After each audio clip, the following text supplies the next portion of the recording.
So yun, okay, KGX, kamusta tayong lahat? At ayun nga, no, grabe yung prediction natin, no. So nakita niyo yung sa Facebook page, no. Kumbaga, ang support kasi natin sa Ethereum is 3,000. Ayun, nag-crash yung Ethereum, pero syempre sumabay ito kay Bitcoin. Kaya lang, sobrang laki ng ibinabaan talaga ng mga asset katulad ng XRP, Ethereum. XRP nag 2.1 kanina, I think $2 kung nakita ko kanina, no. Kasi kanina kaya hindi rin ako makapagbukas kasi nga may report kami tulad ng sinabi ko dun sa Telegram, no? So medyo busy, pero still ngayon tingnan natin kung bakit bumaba ang presyo ng Bitcoin. So ang nakikita ko kasi dito, binabasa ko yung sa investopedia.com, tapos sa reuters.com, tapos yung sa ayan, syncojust.com, no? So dito sinasabi nila about doon sa taripa, no? Taripang ipapatong doon ipapatong ni President Donald Trump sa Canada, Mexico and China. Sa Canada and Mexico, I think nasa 25% ng taripa, tapos ang China naman is 10% ang sinasabi dito. So syempre, ang taripang ito ay tinuturing ng mga maaaring magdulot ng inflasyon na posibleng tumigil sa Federal Reserve, okay, na pagbaba ng interest rate. So nagdudulot to ng negatibong epekto sa mga asset na walang interest tulad ng Bitcoin, mga lodi. Tapos sabi dito, meron pang sinulat dito, isa sa pinakamalaking pangalawa sa pinakamalaking cryptocurrency. So wala silang sinabi, pero Ethereum to, no? Nakitang-kita yung presyo, 2,494. So meaning bumagsak din daw ang Ethereum dahil dito. So sabi nila, ito daw yung pangalawa, isa sa pinakamalaking pagbaba ng presyo ng Ethereum, or yung pangalawang pinakamalaking cryptocurrency sa buong mundo. Panigurado Ethereum to, kasi nung November tsaka November is nakita ko si Ethereum nag 2.1 kasi nga doon ako nag long position, tapos bumili ako ng Ethereum ng 2.3 that time. So totally na ako dito, halos magbe-break even na ako kay Ethereum. Pero still, ang gagawin natin dito, dahil bumaba nga siya, no, tulad ng sinabi ko din kahapon, so buy low. So ako ngayon, tulad ng ginawa natin, meron tayong USDT, is magba-buyback tayo ngayon kay Ethereum. And then I think XRP, baka bumili din ako ng XRP, no. So yun yung mga nakikita nila, ha. So I think taripa lang talaga to, taripa dun sa mismong sa mismong baka magkaroon ng gera sa Kalakalan, ha. Posibleng gera, no, posibleng digmaan sa Kalakalan. So baka yun yung nakikita ko dito, mga idol, no. Pero still, sabi ko nga, no, syempre yan talaga ang crypto, no. Tulad ng sinabi ko, pinost natin sa Facebook page natin, no. So pinakita natin yung negative natin doon is negative 100,000, di ba?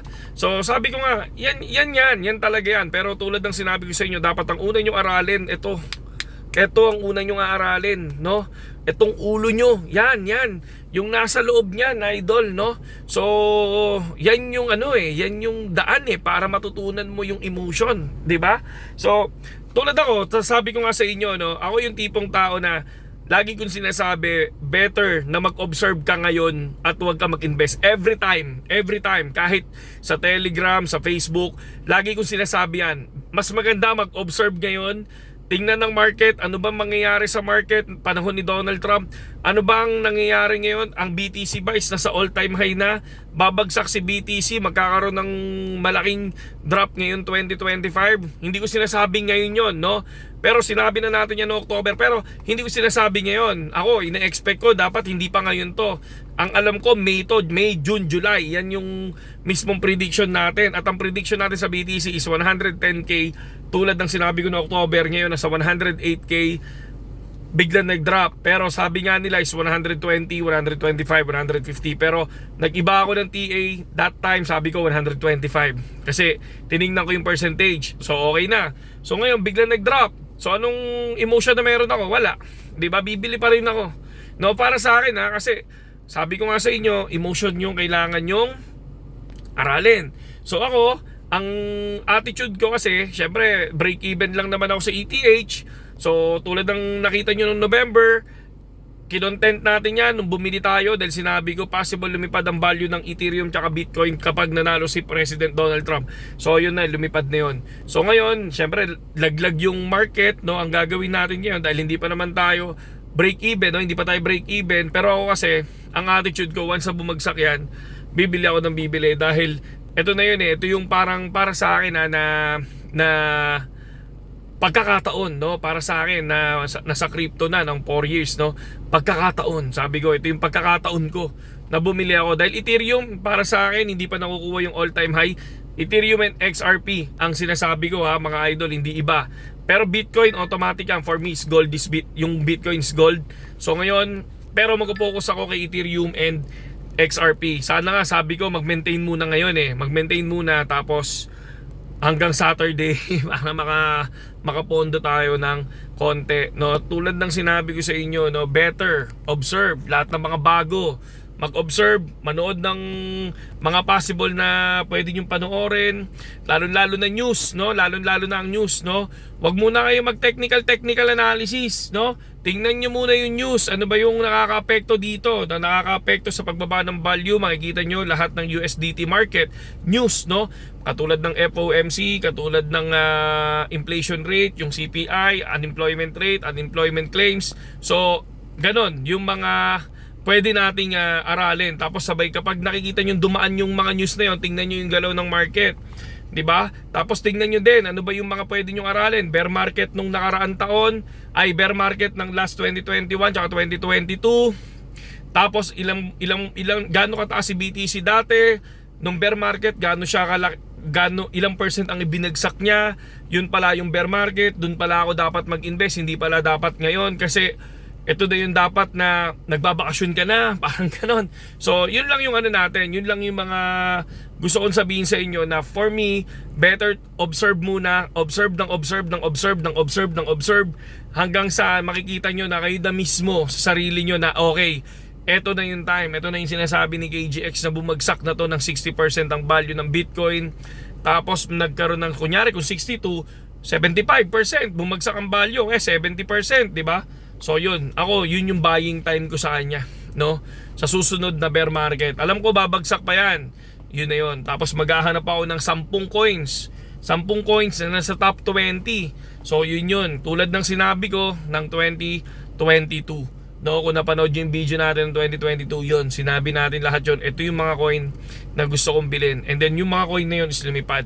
Ganoon ulit ang gagawin ko ng 2026 kapag nagkaroon ng 2025, once na nakita kong bumagsak yan, I think 2026 or 24th quarter ng 2025, pag nakita ko na yung percent na gusto ko, dun na ako mag-i-start ulit. Aralin nyo maigi KGX, wag pasok ng pasok sa mga bagay na hindi natin alam. Maraming mentor na pwedeng magturo sa inyo, no? High recommended yan sila Coach Miranda, di ba? Ako, wala nagturo sa akin kundi yung karanasan lang. Kasi una, mag-isa akong nag-aral ano ba crypto. Nag-isa akong mag-aral na mag-future, mag-spot. Dumating sa time na talagang sunog na sunog, no? Naubos yung yung puhunan ko na 120,000 hanggang sa hanggang sa nag-deep study ako about bear market and bull market. Napakasimple lang ng ginawa ko. Inintindi ko lang kung ano ang bear market, ano ang bull market, ilang percent ang binagsak ni BTC ng 2017, tas ilang percent ang binagsak niya ng 2021 to bear market. Ganun yun.